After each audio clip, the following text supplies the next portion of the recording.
Salt ఎక్కువగా తీసుకోవడం వల్ల బ్లడ్ ప్రెషర్ పెరుగుతుంది అనుకుంటాం, కానీ అది నిజం కాదు. యాక్చువల్లీ బ్లడ్ ప్రెషర్ పెరగడానికి అంటే బీపీ పెరగడానికి రీజన్ సాల్ట్ కాదు, షుగర్. షుగర్ ఎక్కువగా తీసుకోవడం వల్ల ఇన్సులిన్ పెరుగుతుంది.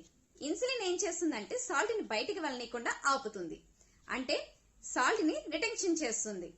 మన బాడీలో ఉప్పు ఎప్పటికప్పుడు యూరిన్ అండ్ స్వెట్ ద్వారా బయటికి వెళ్ళిపోతుంది. అదే షుగర్ బయటికి వెళ్ళాలి అనుకోదు.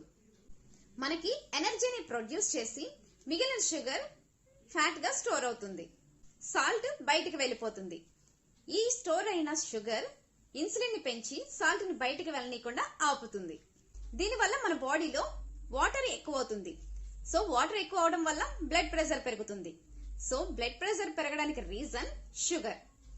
సో షుగర్ ని తగ్గించి సాల్ట్ ని తగిన మోతాదులో తీసుకోవాలి.